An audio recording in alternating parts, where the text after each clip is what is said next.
Welcome back to the League of Legends Season 3 World Championship, coming to you live from Los Angeles in front of this lovely studio audience. It's time for our first match of the day as Europe's Lemon Dogs take on China's OMG. And thus far this tournament, China's regular season champs have applied a massive amount of early and unrelenting aggression on their way to a perfect start here at the Worlds. I know, in both of their games, OMG were able to pull off 3-minute tower dives as cleanly as I've ever seen them executed. Loveland has impressed me so much already. He used to be a support, and now his jungle is just on point. He used the Aatrox passive to go for a level 2 tower dive, as well as Lee Sin in their other game getting 2 kills on top of the first blood. And once OMG have that lead, they've been able to build those into some very clean team fights in the mid game, which they've been able to finish off the entire game from there. This mid laner from China, MVP Cool there, he's put up some incredible numbers. In their first 2 games, remember, one of those games was against Faker. That 15, 3, and 16 score, even more impressive now. But the most deadly man on OMG so far has been their AD carry, San. He stacked up a KDA of 19.5 in their first 2 games, while taming Wild Turtle and Piglet. Well, today San and OMG will try to add the Lemon Dogs and Nukeduck to their portfolio of wins as they head to the Rift to take on Europe's second-place team. Yeah, well, Lemon Dogs didn't fare as well against SKT as OMG did. Adaptation has also been one of the hallmarks of Lemon Dogs this summer. They show that they're capable of adapting to these new patches quicker than other teams in Europe, and now they've also had a day to try and adapt to OMG's high-pressure style. They saw that game against SKT1, so they're probably going to plan something to come at that very early. The big matchup, though, against these 2 teams is going to be in that mid lane. It's the Lemon Dogs' Nukeduck. He's all about controlling his lane rather than roaming very early, and then he snowballs that later into split-pushing style. He's going to be looking to lock down Cool. And for Nukeduck and team, this Season 3 Championship is their first time on the world stage, and the Lemon Dogs are confident that even if they lose out in the group stage, they're bound to win over some fans. Lemon Dogs is a new team which came from the bottom to the top, and now they're gonna play for the World Finals. Lemon Dogs is one of the teams with the lowest fan base. It's a team formed of like fresh players. None of them had really been pro except for one, which is Tabs. We're kind of like the unknown team, dark horse that maybe people underestimate, and we'll try to show what we are made of in the World Finals. We have a small fan base, no one cares about us, but we're still good at the game, so it's definitely a huge opportunity. But I think like we are here, we have like nothing to lose but everything to win. Even if it doesn't work out, we are still like safe in the next split, and we can train for like the next year and see how we do then, because we're still a pretty young team. Why shouldn't we go for like the 1 million if we are here? We always have to deal with pressure, so I don't think it's gonna be something that hinders us at all. Hopefully it just makes us play even more focused and better. In a way, we have entire EU on our backs right now. We present the EU and we have to make them proud. Everything to win, nothing to lose, and I think that's what could make the Lemon Dogs so dangerous here. Well, they said they don't have that many fans, but they're good at the game, so that's important. Fans will come, no doubt about that one. Let's have a look at the starting lineups for this one, starting in the blue corner with the Lemon Dogs. They are Zoro in the top lane, Dexter in the jungle, Nukeduck in the mid lane, the AD carry Tabs, and the support player Miffy. And in the red font, it's OMG. Going is up top. Loveland's in the jungle, their mid laner is Cool, their AD is San, and their support is Big Pomelo. So let's talk a little bit then about Champion Select, because there are some crossovers in this one. The mid laners both played Ahri up until now. We've seen Corki coming out of both AD carries. Could be a very heated Champion Select this one around. I think that the most interesting part of this Champion Select is going to be the jungle for Loveland. Because I talked about, Lemon Dogs, they adapt quickly, and they watch the other games previously. He hasn't gone to use his jungle Yorick yet. I love really crazy jungle things, and the jungle Yorick is actually a very interesting pick for them because it changes their style a lot. So if Lemon Dog's prepared for the early tower dives, OMG, if they get Yorick, they won't be doing that, and it'll be more of a counter jungling, and it'll be Loveland going to attack the other jungler. So it'll definitely throw Lemon Dogs off if they forget to ban out that Yorick. Well, we're into Champion Select, and we can see the first couple of bans coming out. Aatrox taken away from Loveland. That was in their win against TSM, of course. Ended up 4-2-16 with that. Good champion to take out. Zed on the other side, we've already seen what Nukeduck can do with it. That Aatrox ban really makes me sad. Every single game that's happened so far that Aatrox has been in, I haven't been able to cast. I have so many little nuances that go into playing Aatrox I want to contribute, but taking that away from Loveland's a great choice. He went with the 1 buff tower dive, which is what caught the other team off guard there. Level 2 going for that and using the passive that early to get first blood was really beautiful play. But like we said, no York ban here, so I think that OMG might go with that one and switch up their strategy. Well, the other bands coming down. Caitlyn and Oriana taken away here by the Lemondogs. Caitlyn again aimed towards San. It leaves that Corki up, or at least unless OMG ban it here for their final one. I mean, you're right to keep bringing this Corki back up. It's a very high priority throughout this whole tournament. I think it only got through once so far, not being picked or banned. And it is up first for Lemondogs, but the first pick, very important, especially we talked about the mid laners here. Both of these guys have big champion pools, and Cool is very well known for counter picking. So I don't think they're going to want to blow that one very early on the mid lane.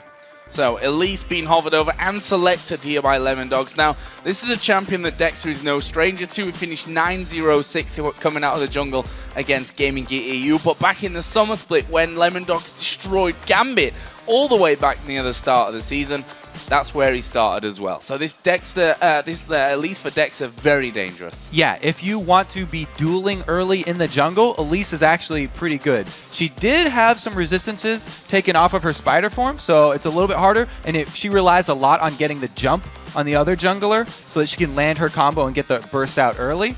But this Kennen pickup as well for OMG, the first pick away from them, takes that away from Zoro up in the top, who loves Kennen. And second pick was Ahri as well. We already mentioned that both mid laners have played that up until now. And it's going to be cool that gets that one this time around. Did play it against TSM as well while we're on that point. Finished off with 11 kills, so certainly scary. Other side, Corki coming in finally for the Lemondogs, along with the Sona for Mithy. Yeah, that duo lane is extremely strong. Corki, once he hits level 6, poke with the rockets is really good against another AD carry that doesn't have too much to say, someone that isn't going to be rushing a Bloodthirster. It really slowly whittles them down. And early on as well, Sona, very strong poke with the power chords. It also means in the mid game, they've got a nice area of effect power spike there from the bottom lane, coming from that Corki and Sona. So let's have a look then over towards OMG. Picks starting to slow down a little bit as we get deeper in. Zyra is a champion that Big Pomelo has exclusively played so far in Worlds. We're only 2 games in though, and he's going to make it 3 here, along with that Lee Sin pickup for Loveland. So it's not going to be Jungle York. My hopes are dashed again.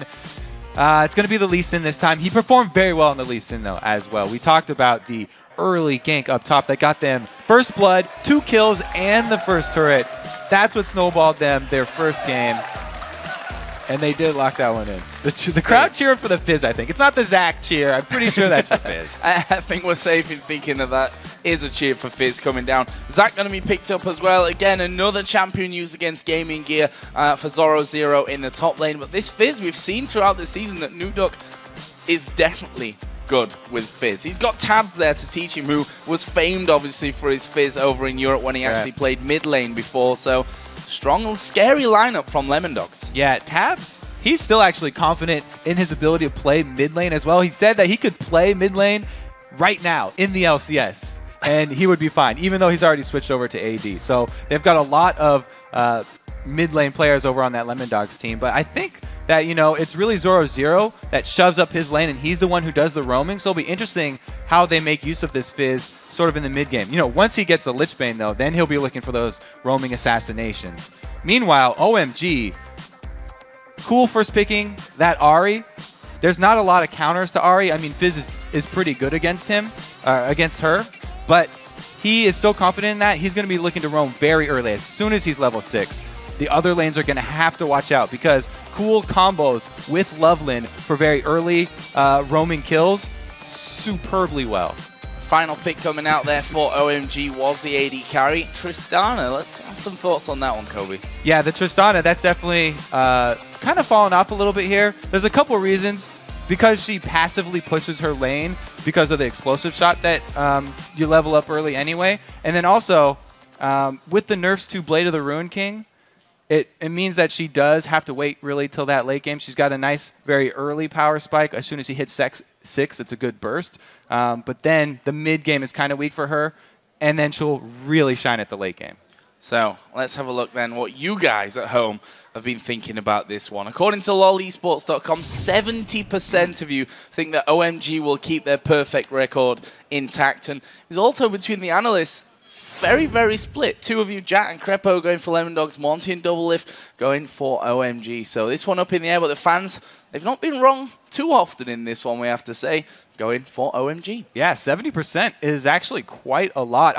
I'm pretty glad the analysts were split 2-2 because this game really will be close. It's kind of a classic matchup here. OMG, everyone knows they like the early aggression. They didn't bring out the Jungle York. They usually sin, so it's probably going to be a similar story to what we've seen from them already. And Lemondogs prefer a slower early game so they don't get behind, and then they methodically finish out the mid and late games by just taking the objectives that are clear and slowly pushing up. So we're going to get into game then. An important one here in Group A. The unbeaten OMG taking on Europe's second place. And honestly, the shining light team from the summer split, we have to say, leading all the way from week 6 in that one. So let's get into this one. We've said level 1 going to be very important. Lemondogs tried something funky against SKTT1. We all know that OMG are not scared of getting their hands dirty at level 1. Yeah, and we talked about how Lemondogs have scouted OMG the past day, but OMG also saw that level 1. So Lemondogs are not going to pull the same trick twice. Much more defensive this time, and they only drop 1 ward.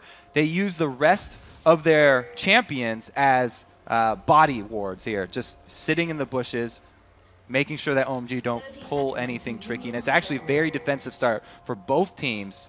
OMG might be doing a late invade on the blue to take this one away very early from Dexter. So we see they're checking that brush up in the top side.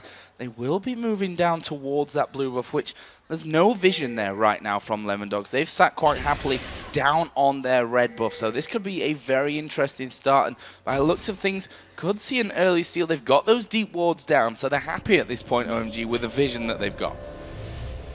Lemondogs did not see that late invade either from OMG. So this ward, this lane ward here, that's going to see the duo lane for Lemondogs go up top, will tip off OMG. Currently, they have Kennen already up there. And it doesn't look like they are going to switch it either. He has started Doran's Blade, though. And Kennen with Doran's Blade start, it's a little bit rough in the 2 versus 1 situation, as we've already seen earlier in this tournament. And now he's going to recall. As soon as he gets that info, they are pulling the switch. Yeah, switch going to come straight down. Big Pomelo and San headed up there. That's Zyra, Tristana lane. We see Dexter. He's kicking things off with his red buff, as is Lovelin over the other side for OMG. And we'll see if, with the vision that they've got down early, whether they'll be trying to steal things away. But the stage we're at the tournament, the fact that OMG are so good at level 1 and are 2-0 in the group, looks like we're just going to see a pretty standard start coming out. Yeah, they definitely did get their money's worth with that ward, though, because we've already seen how bad it is for a Kennen Doran Blade start. He got 1 pot, and both of their side lanes are getting back very late to the lane. San takes so much harass. Good job by Tabs. They actually have the experience advantage here, too. So as soon as they hit level 2, they can put even more pressure. Dangerous start here for OMG and San. Meanwhile, Nuke Duck in the middle, taking a lot of damage here from Cool. And we'll see how that Fizz handle things at level 4, where he could get started. Dexter roaming up top. I love this from Dexter. They're going to take advantage of the early harass that they got in on San. Elise is amazing at turret dives. She does have Flash and Repel available for this. There's only 150 HP on San right now. He still has his barrier, though, so this could be a well-played bait. Well, let's see. The recall going to be started there for San. Is that the bait? Are they looking to bait them in here underneath that tower and see if they can lock them down? This could be very, very scary for Lemondogs if they get involved. San holding far enough back as to not take any poke out of Sona and Corki. They have to be careful because the longer they wait, the more likely it is that Lovelin will be heading up top. And if they try and pull off a 3 versus 2 tower dive on OMG and fail, then it would be the complete same story that OMG's already had. Even though they're the ones not going aggressive, they're not the ones initiating the tower dive. If Loveland's able to counter this, okay, they just show. A lot of build up there for not much action. Well, San did manage to get himself back. You can see in the player cam down there on the left, Mithy just having a few words after that one, realizing that they couldn't quite get things together as they would have maybe hoped. But they should be able to get a bit of damage down onto this turret. Lovelin actually coming from the side. He's going to land the Q. Tabs going to Valkyrie away, but Lovelin will follow him. He has to flash away from that one. Realize he's gone a little too deep. Okay, flash from the jungler for exhaust off the support is a pretty decent trade. And they also chunk down Tabs, so he's going to have to recall right now. They also did get a good try ward, but now it's Dexter. He has the opportunity to steal away this big Wraith camp and get a little experience back. Since he spent so much time camping that top lane, he's a little bit behind Loveland right now. He's going to be able to steal that one away. Where's he going to go back to? They put a ward down in that top tri-bush, and honestly, there's been no answer to that one coming out of OMG. Dexter spending a lot of time here up top. I think it will pay off. They did not ward behind them. Sand still does have both of his summers, though. This could be very, very interesting as Corki and Sona get back into lane. The ping's coming down. They're not 100% sure where that Lee Sin is at this point, and I think that's what's slowing them. Oh, they have vision of this, so Dexter's going to have to back off. Not able to make anything happen from so much time spent in this side of the jungle. Now he's in trouble. Well, going in there on towards Lovelin, who's going to chase him through from this one. Repel goes in, but he's coming straight back down on top of him. Charm will be flashed away from there by Dexter. Nukeduck came across. Nice cocoon landing there, max range onto Lovelin as Nukeduck going to go in aggressive here onto Cool, who's not really got much mana, but in the end, no kills. Now there could be kills up top, though. More action. San going very low, but again, they've not quite got the damage to finish this one off. Big Pomelo is going to be chasing here on towards Mithy, though. And Mithy right now does have a flash available. There is a grasping roots landing in, but San not close enough. Lovelin came up to help, but they've seen that. So now, both junglers without flashes after that last exchange. The big thing is that Ahri, without flash, pre-6, you can actually pull off a gank. Okay, now she's 6. Tough break. Timing on that one. There is the grassing roots coming out once again. There is that mid lane. Cool and Nukeduck both up at level 6 at this point. And we'll see if any action goes down there. Meanwhile, Lovelin has snuck himself into the brush in top. And we don't have Dexter returning top either, so he's spent enough time up here. He doesn't feel like he got anything out of that time, and he wants to catch back up by farming his jungle. Whereas Loveland has not given up on the situation up top. We see this a lot in the Chinese LPL season. The junglers will repeatedly gank the same lane over and over again. But as Lemon Dogs are freezing right now, there's not much that you can pull off with a Lee Sin. And we've talked about this early game for OMG, these 3 men dives that they've done so seamlessly well in their other games. We're 7 minutes into this one, and Lemon Dogs have managed to hold all those attempts away. It is a little bit of an interesting twist from OMG going with Tristana here too. They do have a stronger late game than they usually do. They've got Ahri, who's an amazing assassin, one of the most highly prized assassins in the game right now, to go pick people off. And then they also have a lot of mid-line control for their team fighting situations. If they have a Slicing Maelstrom from Kennen plus the Stranglethorns from Zyra, it's a huge amount of area control among the first dragon fight that will come out. So they actually have a very well-rounded team composition right now, and the early game is really just up to the plays that Loveland can or can't make. So far, Dexter's been done a good job at going even with Loveland. And he will pick up his red buff once again. We'll see if he, with that, takes himself into a lane. This mid lane been very quiet in terms of the junglers. They've not really visited there whatsoever. Something that surprised me, because Dex, who we've seen in the past, has spent a lot of time helping out Nukeduck. Here he comes, the cocoon though, not going to land. Cool, of course, has his ultimate available. Going to be hard to lock down. Yeah, that was sort of a half-hearted gank right there. You didn't really expect to burn anything. Cool has his Spirit Rush available, so he could have even burned that if he had to. But really the story from all the early action was the CS lead that Tabs has been able to accrue over San, and that is also partially due... Okay, so that was the ticking damage there. It's unfortunate. Dexter. Oh, here we go, aggressive up top. Diving onto Mithy, exhaust is put down onto him. There's a ward. Mithy gonna fall. It's first blood coming in, but will they be able to make it too? Right now, Tabs, he's gonna stick around because Dexter's coming in. It's Tabs that gets the kill back. First blood to OMG, but an instant reply from Lemondogs. And that was a good job of Tabs pulling in the AD and support. After he had already lost his support, they were still able to answer with a kill at least. So it wasn't as bad as it looked. I was about to talk about the CS lead that he has gotten over San though, and it was because they switched those lanes. So San and Big Camille were a little bit late to lane, and that's why they got chunked down so early from the power chord of Sona and the phosphorus bomb of Corki. So you'll notice no blue buff after that was taken by Dexter. A little bit unfortunate. Not the end of the world for this one though. Yeah, there's a few things that you have to be wary of when you're a mid laner and you're trying to get that blue buff from your jungler. It's the red buff burn. Also, there's that mastery in defense where the minion or the monsters will do damage to themselves when they hit your jungler. And then you also have to worry about the elite spiders. And obviously, Dexter didn't worry about any of them well enough. Able to pick that one up. We'll just say he wanted to do that. We'll give him the benefit of the doubt from this side of things. Cool, though, on the other side, does have that blue buff gifted to him by Lovelin. Also has a nice CS lead there in that mid lane. And because Fizz is melee, he often gets behind in CS fairly early. Being behind only 11 right now at 10 minutes is actually very well done by Nukedog. I think that's a very acceptable CS disadvantage for a Fizz versus Ahri matchup.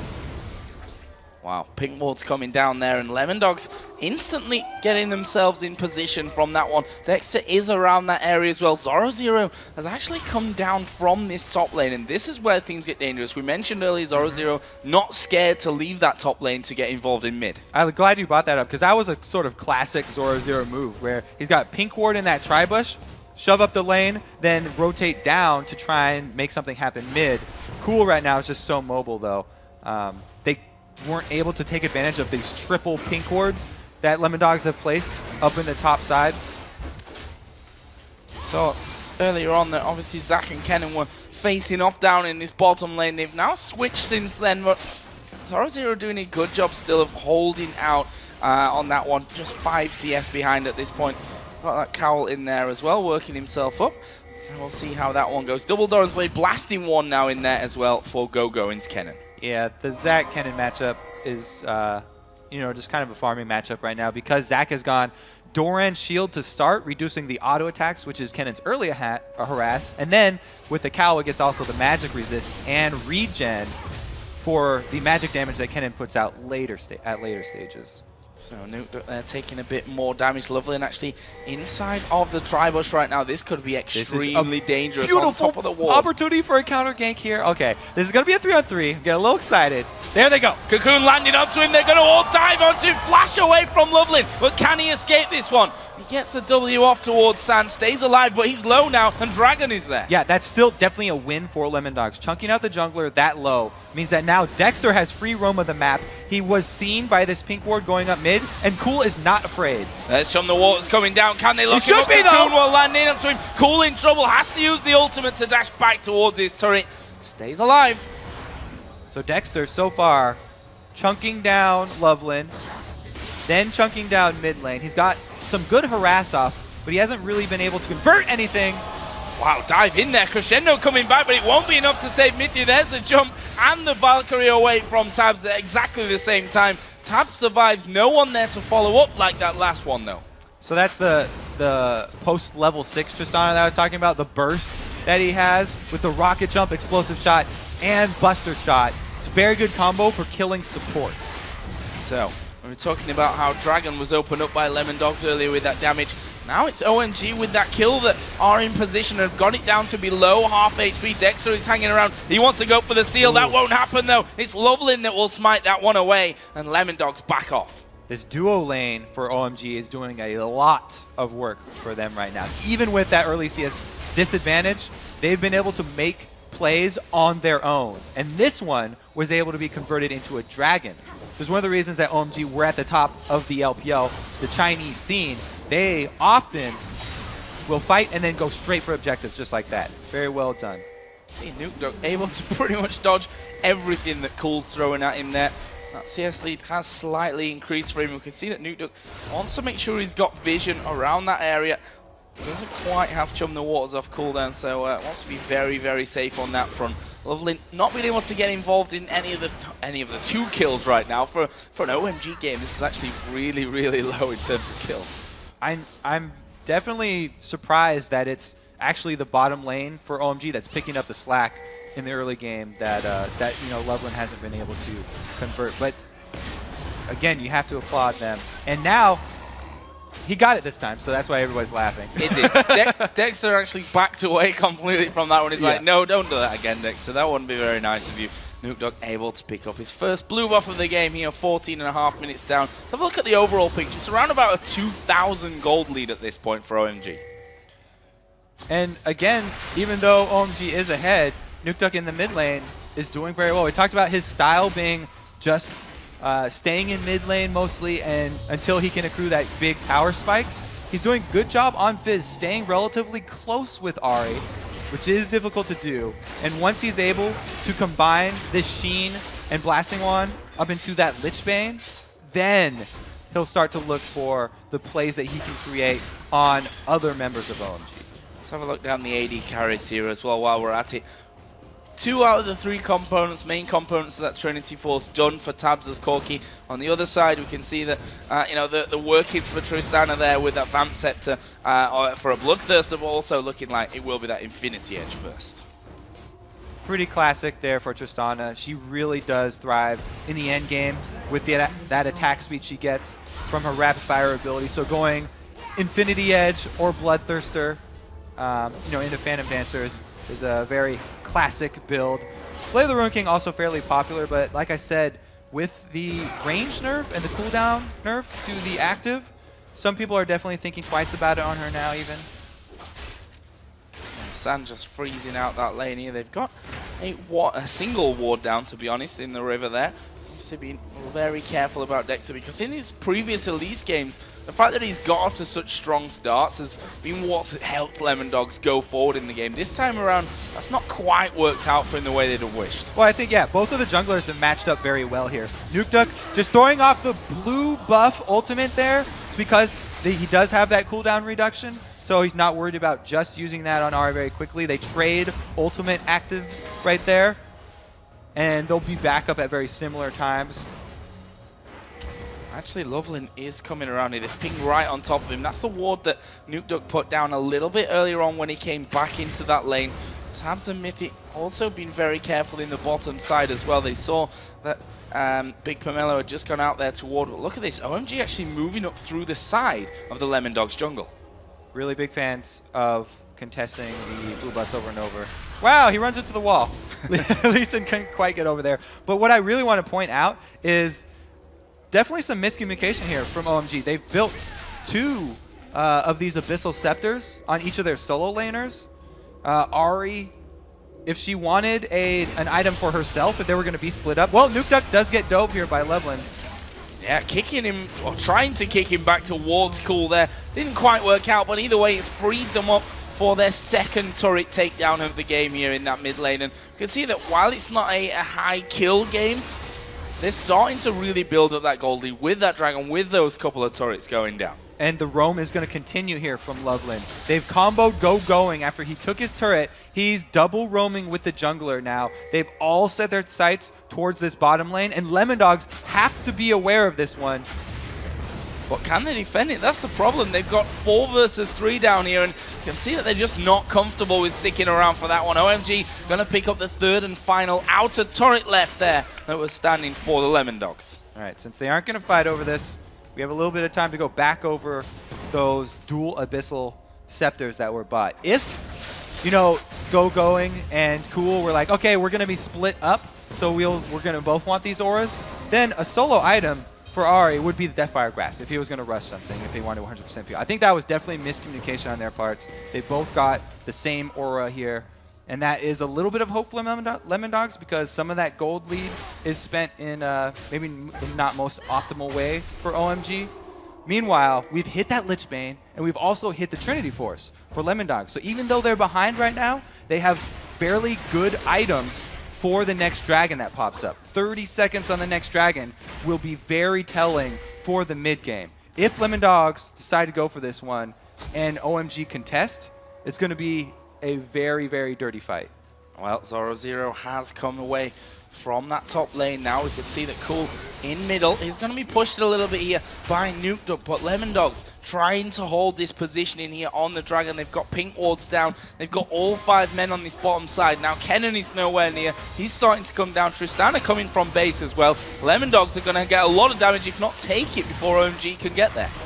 Only thing Lemon Dogs have to worry about here is Cool picking one person off and assassinating them. They did have going roam down, so now Lemon Dogs are actually forced to try and get behind their turret before OMG can actually start getting damage on it. They're a few steps behind right now.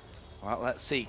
4 men on top of it. Will be a 5th as Big Pomelo comes around, and not sure that Lemon Dogs can stop this happening. That turret being shredded down right now. Will fall, but here comes Zoro0 from the side. Where are they going? They've gone on towards Go, and they're going to dive right on him. He gets nuked down. There's a 4-man crescendo at the back as well. Cool and Big Pomelo both going low as Tap Valkyrie's in. He picks up another one. Here comes Zoro0 once again. Lovely actually diving to the back line. He's going to fall, and right now 4 men are down. Only San left alive here for OMG. Can they carry on and keep up with him? No, they can't. They let him go. Well, that's 3 men left alive to push that outer turret in mid.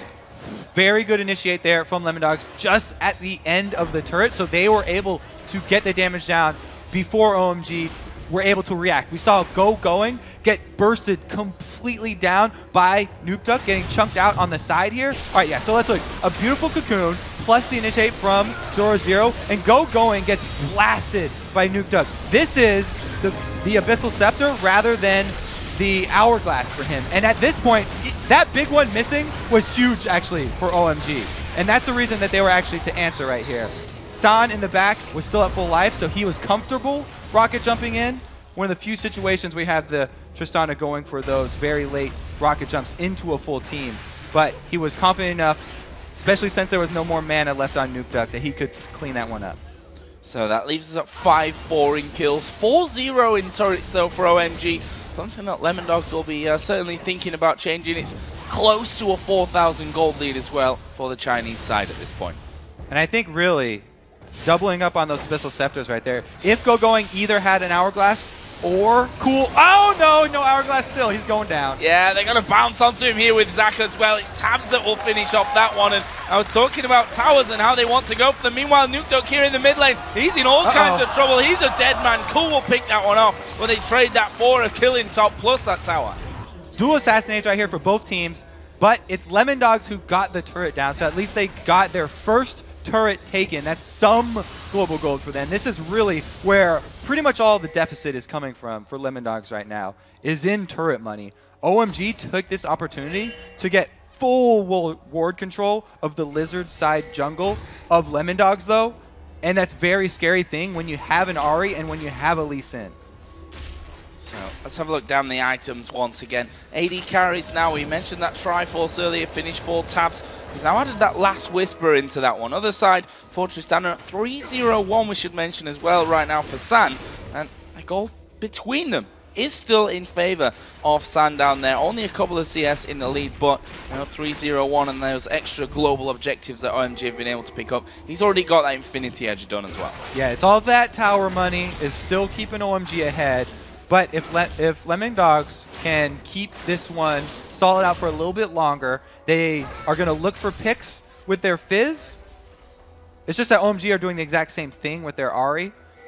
Mithy doing a very good job with that Oracles, clearing out their lizard side jungle. NukeDuck finds his pick. There is Chum the Waters coming in. San had already jumped away, and look at the damage there coming out from NukeDuck's Fizz. He will pick up another kill for himself, but right now, Cool going in, Mithy going low, busts down the crescendo onto 3 of them. We're going to have Zoro0 diving in. There he's going, popping his ultimate. Tab falling low. He will be picked up in the end. They switch around to Loveland, and now Tab's finally getting in onto the fight. They'll get another one back. It will end 2 for 2.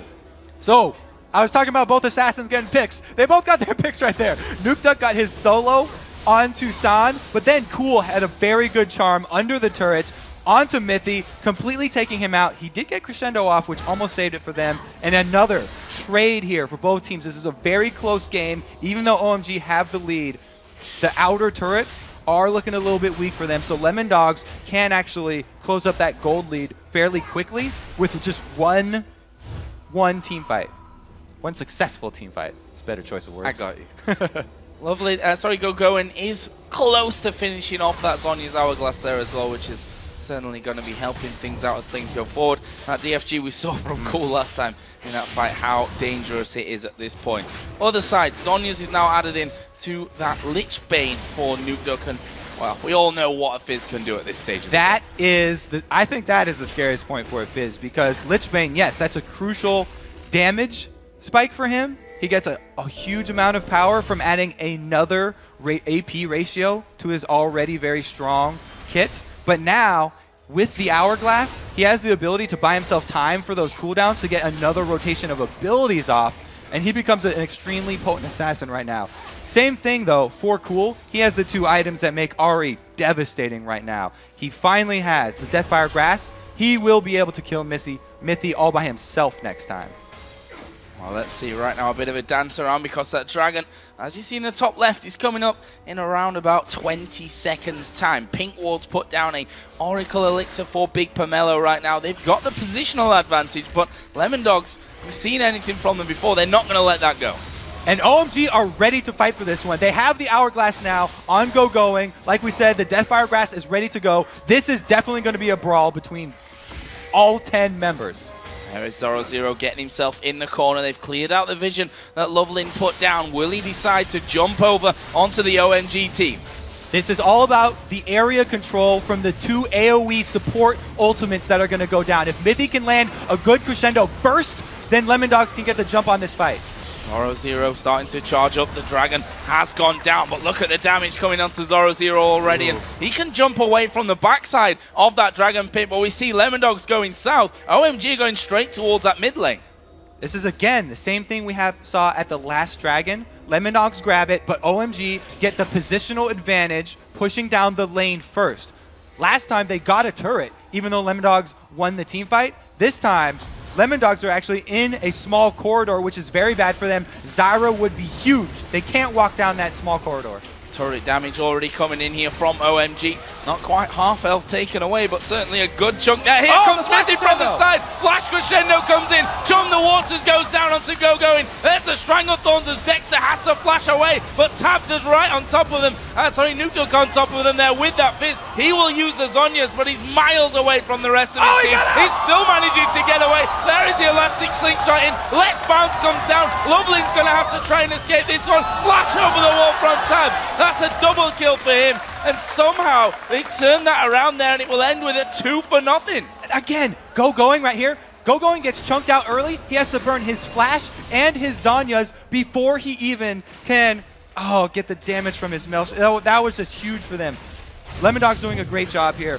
Always targeting Gogoin. The beautiful Flash Crescendo I talked about. The ultimates coming from there. He had to use his Zhonya's everything. Now he's going to pop it late. Nukeduck does a great job kiting the damage from this ultimate. And we talked about the Hourglass allowing him to get another rotation off. He gets it here to survive.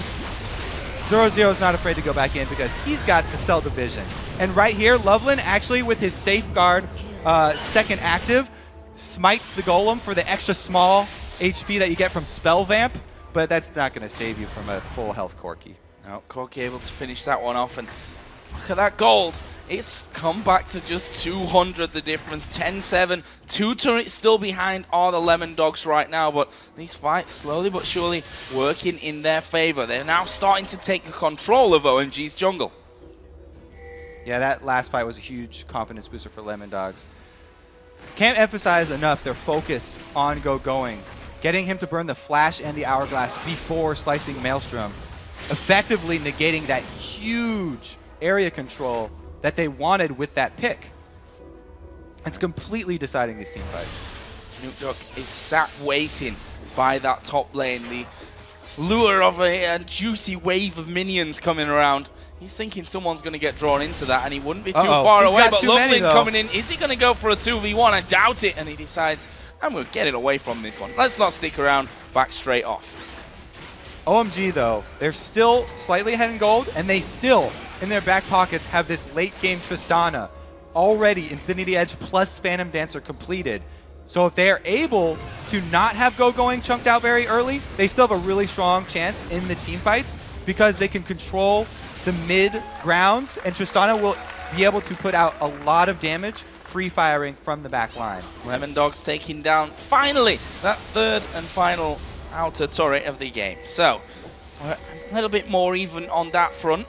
Still the gold sits at 300 to 400 as it starts to tick around. Actually, that'll change things there with a big, massive wave of creeps.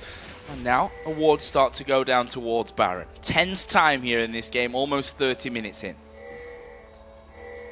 Getting really tense right now. It's all about the first few steps of those team fights. Again, they're waiting for flashes here for Lemondogs. The two reasons that they did so well was the flash crescendo from Mythy, huge initiate, and then Nukeduck was only slippery enough to get out of that with his life because he also had his flash. So that was the only reason he could kite this whole OMG team. And they're just spreading out, grabbing CS until they get those very important summoners back up. So everyone headed home right now. A Void Staff was completed for Cool, and a lot of pink walls being picked up here by OMG. So they want to try and assert some dominance when it comes to that vision wall, which right now they're certainly not doing a bad job of, but the fact they've lost that outer turret now and Lemondogs have shown they're willing to get into the OMG jungle to start that vision wall going means that they're going to have to put down more pinks to try and clear out. Mythy's got an Oracles, but he has to be so careful with it. At any point, if Cool gets a Spirit Rush into Charm on him, he will die because with that Deathfire Grasp and the Void Staff you just pointed out, he can easily burst down the support in one single rotation. So, we heard earlier on, 10 minutes was the time that Lemondogs have to really survive to get things going in this game. They've made it to 30. And honestly, from the summer split, the experience that we have is that Lemondogs, they're not a flashy team. They like to play these longer games. They get the job done. They are getting the job done so far. I think that people have been underestimating the Chinese team in the mid and late game. Their team fights are usually very clean. I think that if they make a couple small adjustments to their team fight and their positioning, that they can still easily win that team fight. And that's why Lemondogs are still very wary. They need to get those very crisp flash crescendos to start things off. Right now, only 400 gold separates these two, and both of them setting up in middle. Again, as I mentioned, the wards being cleared out with those Oracle Elixirs, with the pink wards that have been put down from both sides of the map. For now, it's OMG who force Lemondogs back, and this little dance, it could go on for a while, but it's going to get explosive at some point. Yeah, they're trading. They're taking turns trading with the ward killing around Baron. Lemondogs are taking advantage of this lapse by grabbing the global gold from Dragon, but since OMG are the ones in control of Baron right now, it is a little bit risky. This is actually a very confident play here from Lemondogs, and it does get them 1,000 global gold. Zoro just face-checked a little bit there, took some damage, but doesn't really matter. He's seen the rest of the team, and Lemondogs actually pushing up here on towards the turret. Nukeduck dives in onto the back line. He is miles away, will actually flash away a little bit. Here is Go-Going moving around the side as well. He's got 3 of them trapped in. There is a crescendo. Cool's going to be locked down, but can he get the charm onto Dexter? Yes, he can. It's Sand that finishes off as Nukeduck tried to get Loveland there at the back, but now he's running for his life. The rest of Lemondogs have already backed away to River, and it's Nukeduck that's going to be chased down from this one, managing to avoid a little bit of that damage, but how far can you really get against this Tristana? We'll see once his rocket jump comes up. There we go, straight in on towards Nukeduck, uses that Zhonya's. Can he get down the charm? A little bit too early, but there's the explosion. Sand takes down Nukeduck. Nukeduck there, very aggressive initiate with the Fizz going so deep.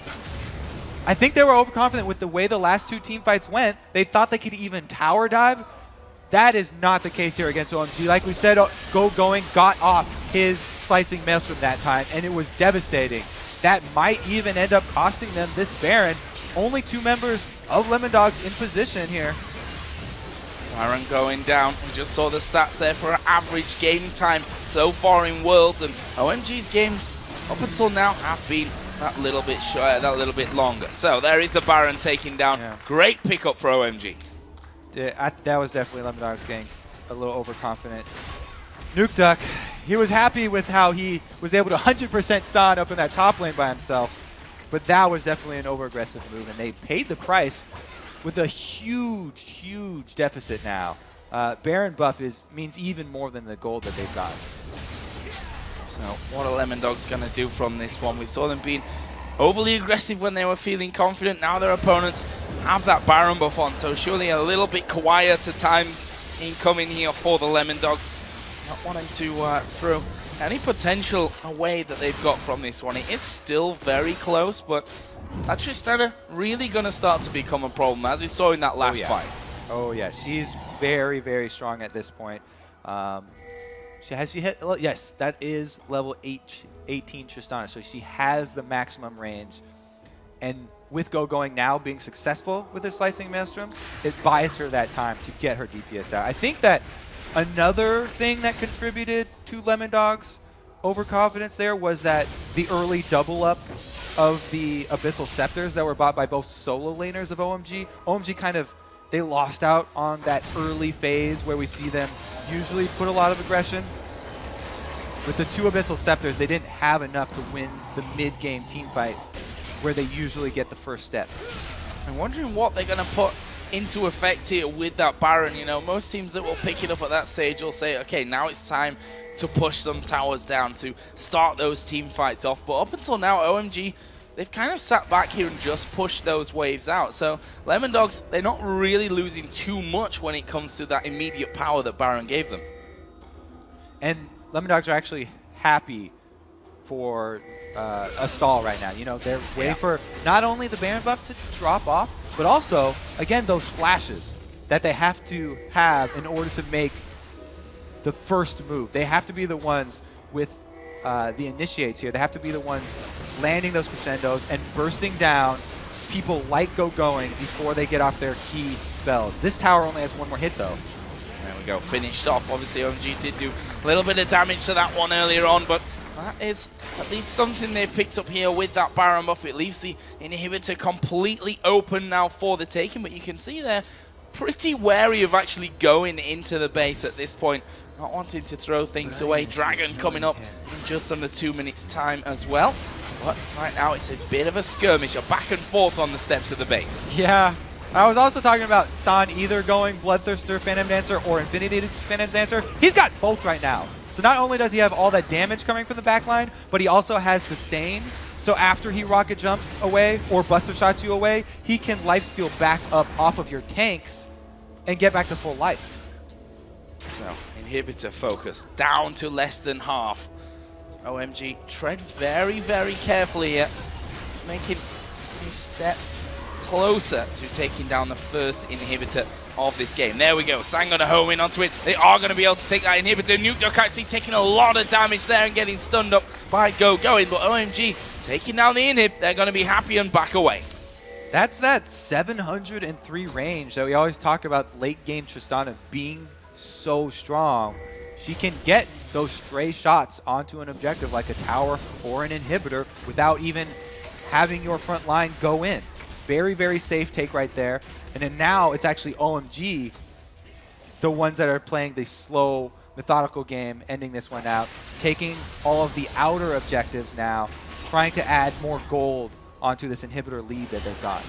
Well, they're going to poke down the inner turret in this bottom lane right now. Zoro actually dives in, but he's down to less than half HP. There's a crescendo coming in. Miffy gets knocked up. Lovelin was caught there by Chum the Waters, but he only lost half of his health. Going finally taken down. Right now, only 1 man down for OMG. That could change here quickly as Big Pomelo goes low. Lovelin is still low. San going very far forward in this one, but still they stand. Look at his health here, San. He's regenerating up so quickly. Yeah. The Bloodthirster right there definitely paying off. He's still back to full life, and 4 members means they can go for this one. They take down the turret, and they continue to press in. Keep going on to this one. San not worried at this point, thanks to that lifesteal that he's going to be able to get back by that next minion wave coming down. He sets about the tower. Lovelin trying to get those coconuts onto Lemondogs to see if he can get in. Nuke Duck was having a sniff as well, but that Tristana going to outrange him by a mile, and he knows that he just can't get close enough to even think about going in. It's also scary because he already has Cowl there, San on Tristana, and once that turns into the Banshee's Veil, you won't even be able to catch him off guard and pick him off. If Nuke goes for his combo, he can't, either the Chum the Waters or his initial damage burst in are going to be negated. It's a good job by OMG. They're showing up all their weaknesses here, and it looks like they have a very solid hold on this end game. So Baron buff has now worn off and will be spawning again in 1.5 minutes time. The Dragon is available for the taking as well, which the later we go down this one, the gold that it offers obviously not going to be the biggest thing around, but certainly something that OMG will quite happily deny to the Lemon Dogs. Right now though, it's probably going to be all about regaining control of this Baron area again. And again, Lemon Dogs do have to be extremely careful right now. If they don't get the first step, then they're going to pay for it. We've seen 2 Slicing Maelstroms be successful and 2 very huge, crucial team fights for OMG, grabbing them this huge lead. Now that their base is wide open as well, it's very dangerous then for them to extend up to that Baron pit to try and keep their vision alive. Crescendo is up for Mythic. He's so far this game done well with getting the initiations from it, but without the flash available to him, it becomes all that much harder. Right now, Nuke here waiting in the tri-bush. Lovely puts a ward straight on top of his head.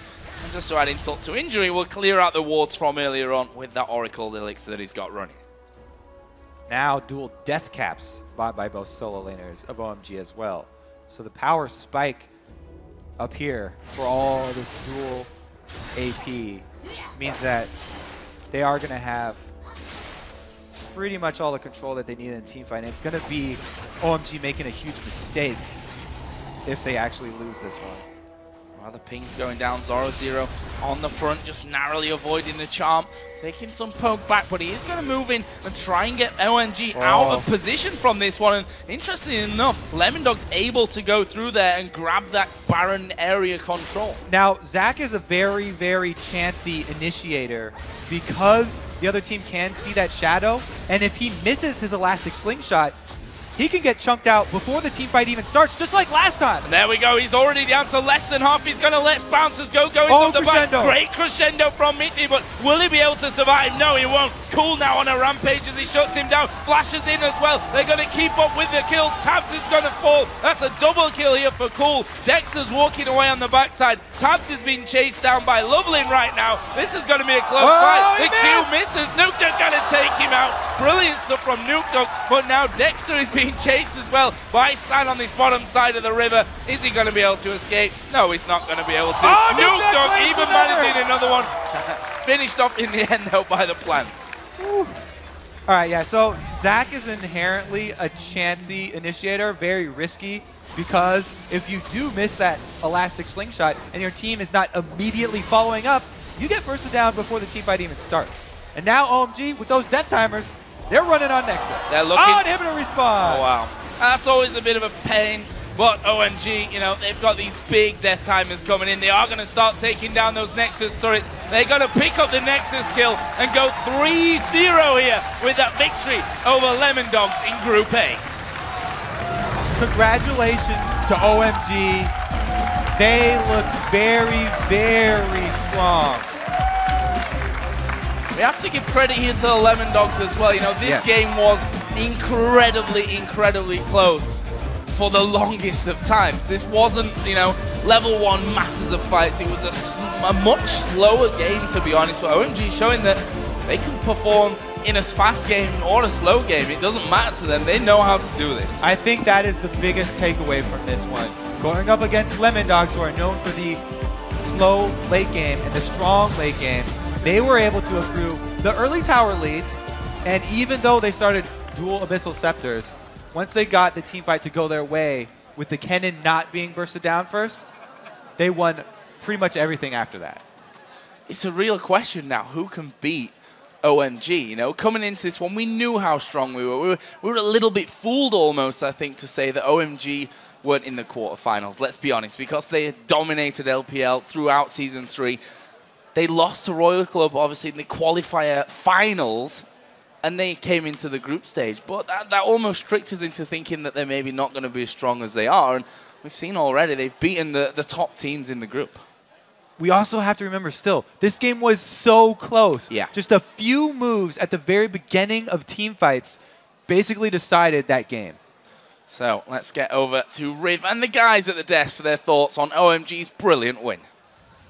Thank you very much, gentlemen. And there is quite a bit to talk about. We're all pretty much huddled around each other for this entire match, back and forth, yes or no, you guys disagreeing and agreeing. So let's start it right away. And the only spot to start is picks and bans. So Crepo, hit us with that knowledge. It was really interesting pick and ban phase. Like immediately we could see Ari was left open and not first pick. That indicates like two things.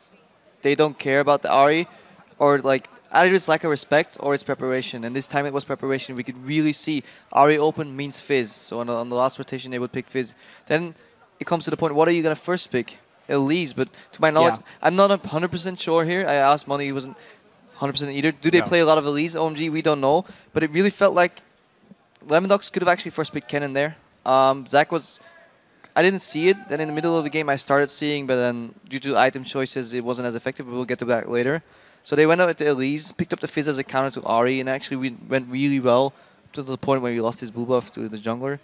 But yeah, I think that the game went into its final fold, or when it did initially, went really well for Lemondogs when they forced the lane swap, and OMG had to react. Right at the start of the game. Even though you said they got a little bit lucky because OMG was so tunneled on getting that 2v2 lane. Yeah, good point. And Double F can talk about the lane matchup, like why they would have wanted that beforehand. But because they got to the lane so late, it put basically Zach at an early survivability against Kennen, which shouldn't really be the case either, and it allowed Corki to push to the lane early on for Lemondogs, which is why it seemed like they should have had control of that game, and it created a slow opening. And that's just why I wanted to illustrate the Chinese bottom lanes. Like, this guy, San, he doesn't care about Corki. He doesn't have to play it. He can just play Tristana. It's a comfortable skill matchup for him, and he'll outscale Corki. As you saw this game, his item choice was really interesting, to say the least, because he didn't have a Lasso Spirit, even with 5-item Tristana. But it doesn't matter, because Tristana is just a monster late game, and he managed to, even with the bad start, make it to the mid-late game as Trist. It wasn't just a lane swap, though, for me. Taking a look at Loveland's early jungle path, I mean, we were talking about how the warding effectively gave them a free blue steal that would have been unknown to the Lemondogs. And instead he started red, blue, Wraiths, and then tried to gank that mid lane. And it wasn't the same kind of pathing efficiency like we saw against SK Telecom. Then at the same time, it would have, if he would have changed his path, he would have probably ended up ganking top lane, which due to the lane swap was initially behind. You saw Dexter waiting there for a minute. So actually, Loveland not playing the ideal path went in OMG's favor because Dexter was camping that top lane brush for over like a minute. He was hoping for a counter gank. He was hoping for a counter gank, and it didn't came. And actually, that put OMG slightly ahead. Although you have to at the same time admit that Lemondogs were really lucky because they went for a super safe start because their level 1 was inferior. And well, right, but Dexter wouldn't have been able to be up there if he hadn't gotten his own blue and then went top either. So if they had taken blue to red, completely agree. So I think it just changed everything. Yeah. Go ahead. Sorry. I feel like that game was so much a Lemondogs style of game and a Lemondogs game to win because the laning phase being slow is exactly what they wanted. But then Mithy kept getting hit by the roots from Zyra in lane. It turned that bottom lane around. There was the very unlucky blue buff that Nukeduck wasn't able to get on Fizz, and those two things combined swung so much momentum back for that OMG. Influenced the Dragon. The first Dragon OMG got so much, because, I mean, you can always go into hypotheticals, but an Ahri with blue buff pushing down a Fizz means Fizz will farm almost the same on their tower because Nukeduck is such a mechanically strong player, but he will always be the second one to farm. Yeah, and I think one of the biggest factors that changed that game was the top laners. Zach's poor item choice with Sork Shoes just let him get CC'd as the game went on, but Kennen also played really, I would say, shaky. He got caught a lot. Going was like always in front, getting caught, had to flash out. And at one point he hourglassed and then he ultied after his hourglass was done, hitting nobody. So he had a really rocky start to the game, but you can fix that problem as the game goes on. You can play better, but you can never go back on a bad item choice. And I feel like if Zach went Mercs, yeah, you could sell it, but you lose a lot of money. After 2 fights with those sword shoes, he should have sold it. Yeah, he was doing nothing. Especially because we saw those sword shoes come in, and to put this in context, it's because of those tenacity nerfs on Zach's ultimate. So it looked like Zora wasn't comfortable on playing on the new Zach, perhaps, that he hadn't really gotten in there and tested it. I think do you think he was tested it because he was up against something that caught your eye as well as the double early Abyssal Scepter build coming out from OMG? So he's kind of thinking he needs to be able to impact for his team as well? Well, it did give them a lot of that magic resistance. We were all talking about this as well against, the Corki missiles, and we had the Elise as well. So a lot of AP damage coming out of the team. However, well, I think it was okay on the Kennen because you know the Kennen's going to get hit by all of that stuff. I still think that even though Fizz is very strong and you may want to itemize MR, I still really like the DFG first because Cool is a playmaker. He's the core of OMG, and I think he should have more confidence in himself, really, to be able to skirt the outside of that AoE. Yeah, I agree. And also, I just wanted to point out, like, Lemondog's team comp works only when Zach is really disruptive, and it's just to land that ulti. yeah, he needs to get in there, right? Like, they have Fizz, they have Elise, they have these champions they need to get in with the disruption of Zach, and he was just stopped in his tracks every team fight. If he lands a perfect light bounce, though, then Magic Pen boots are better. But then he needs to land spot on 3 people and then avoid getting stunned. Although we have to like look, if we saw, Lemondogs actually came back. Like, so they won early. It was such a crazy They got behind. Then Nuke Duck started like the Nuke Duck show, pretty much. Yep. Up until the point where he dived mid past the tower. And I think that was because he did not see Tristana building Spectre's Cowl. Because otherwise he would have probably blown up Tristana. His team would have dove in with him, not cared about fighting on a tower. But I think that Spectre's Cowl right there, combined with Nuke Duck's slight bit of arrogance, which actually gives him so many kills on the other hand, definitely turned that game around. Well, there's also, after that, I feel like Going's just split-second aggression before the rest of the team could come in as well. Yeah, he zoned them out. Zoning him out with his ult, and Cool was there with the follow-up charm also. So I think it was a good reaction as well from OMG. Yeah, I think really surprisingly, the item choices from OMG had a fairly large impact on the victory for the game, because I know we actually had a pretty lengthy discussion about the double Abyssal Scepter and which one I still was don't better. like it. I don't Pretty lengthy. Do you like it? See, I like the double Abyssal Scepter from them. I like double Abyssal. I just prefer DFG before Abyssal. Well, here's why I like the double Abyssal Scepter here, and I think it's one of the reasons that Nuke Duck tunneled so hard on Tristana in the end, because as soon as they rush the Abyssal on the mid lane Ahri, it's because he respects Nuke Duck, right? And not many people give him, you can counter this in a second, but like, when he has... That phase. Yeah, when he has the ability to go in and assassinate really only one person cleanly, he tunneled on him over and over again in these team fights, and eventually tunneled on Tristana, which was honestly obviously a mistake going in. And I think that's the mistake that cost him the game. I just feel even regardless, if they wouldn't have that Abyssal, he would still opt to go for Tristana. Because Fizz just makes AD carries disappear, and his team could deal with Ahri a little better compared to how he could deal with Tristana, I imagine.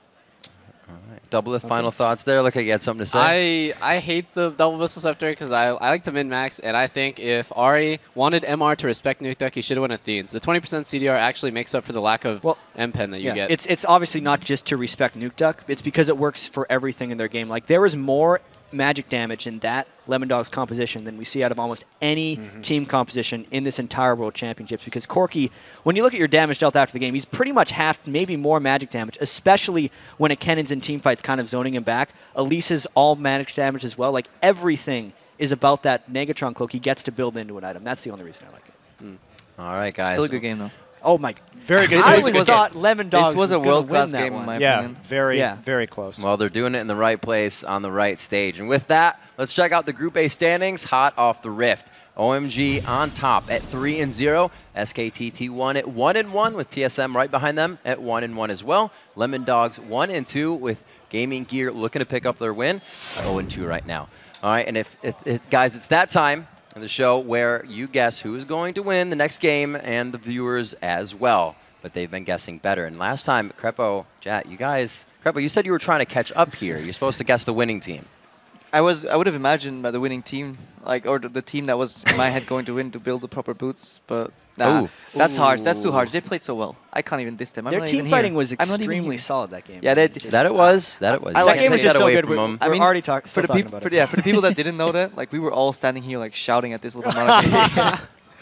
All right, so our next match features Korea's SKT1 looking to bounce back from their loss against OMG as they take on the wild card Gaming Gear. So, Crepo, we're going to start this one off with you. Well, whatever team I choose ends up losing. So to spite Monte Cristo, I'm going to go with SKTT1. Oh, trying to put the bad juju on SKT.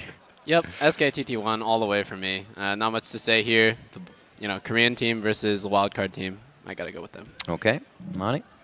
SK Telecom, T1, of course. I'm a little bit nervous about Crepo's sabotage, though. Change your vote, change your vote, dude, change your vote. It actually makes me wish that the KT Bullets were here, because we know they're immune to curse, so... Okay. Yeah, I don't think we need to go too in-depth on this SK Telecom for the reasons why they're the far favorites in this game. Gaming Gear, as well, has struggled heavily in the first day. I still feel like SK Telecom is the strongest Korean team in the World Championship, so I think it's a fairly clear choice to think SK Telecom is going to come out on top. All right, we'll see what it is. Crepo changing his pick up this one. Doesn't want to lose anymore. It's not really the category that he wants to be in. So with this game coming in, how do you guys feel that's going to fare for them? What do you think is really going to be on the plate with the picks that we've seen coming out from SKT? I feel like SKT, they might. I don't think they're going to pull out anything new for this game, just because they don't have to do anything new. They can just do what they've always done: standard picks, standard whatever, and just beat Gaming Gear fair and square. I'm actually interested to see if Gaming Gear is just going all out and just tunnel on this like early 3v1 dive, because I think that's their only shot, disrupting SKT1 early. It's kind of unfortunate though, because when I watched them at the International Wildcard Tournament, they were the team that was very passive in lanes and then was able to win team fights. That is a hard strategy to pull off right now, and I don't think they can just switch into a 3v1 hyper-aggressive style. That's not the way they play. SK Telecom's a playmaking team, and if you're going to beat them, you have to outplay them in the laning phase. So if you're playing up against a team with incredible solo laners, how do you defend that? Are you forced to press yourself into the 2v1? How does that work for a bottom lane when you know solo lanes are going to be a factor for your team to stop? I would definitely say Gaming Gear's best shot is to do something unorthodox, whether it's like different lanes, different picks, things that SKT1 wouldn't understand just playing in Korea, practicing in Korea. Okay. Maybe like some sort of not cheesy bot lane, but like strange double bruiser bot lane, or just something Jarvan nobody's Leona. ever seen before. So yeah, Jarvan Leona. Even though the game didn't matter in the International Wildcard Tournament because it was the end of their group stage and they're already moving in, they did win a game with a Tryndamere top lane and a Quinn AD carry, and they just tried to split push the whole map. Yeah. Sure, I mean, we are all very in agreement that SK Telecom is the favorites here, but we're just talking what could they do? I don't think they have to make the level 1 play. They have to really win level 1. If they're not ahead in the first 7 minutes, I don't see them coming back. Yeah, you know the mentality when you have nothing to lose and everyone expects you, or expects the other team to win, is, you know, when you have nothing to lose, you just do everything. You just do the craziest stuff, and that's what I want to see, actually, when you're the underdog, or when any team is the underdog in a match. Like sending Nunu mid and counter jungle CLGU? Exactly, Maybe with Promote? Promote. That's not even in the game anymore, dude. Gaming Gear's bringing it back. Banner of Command. I'm waiting for the Banner of Command. It's broken, dude. I've been saying forever, Banner of Command is OP. Whoever's watching this broadcast, if you're in Worlds, buy Banner of Command. Is it kind of like Promote and Janna type of thing in a different lane? It doesn't matter, dude. Just buy it on your mid. It doesn't matter who gets it. All right. Well, we've got to take a quick break, but when we return, we'll see if Gaming Gear can make these guys regret their picks when they take on Faker and SKT1. Plus, OMG's mid laner Cool will join us to talk about their perfect start to Worlds. Don't go anywhere. The League of Legends Season 3 Championship will be right back. Stick around.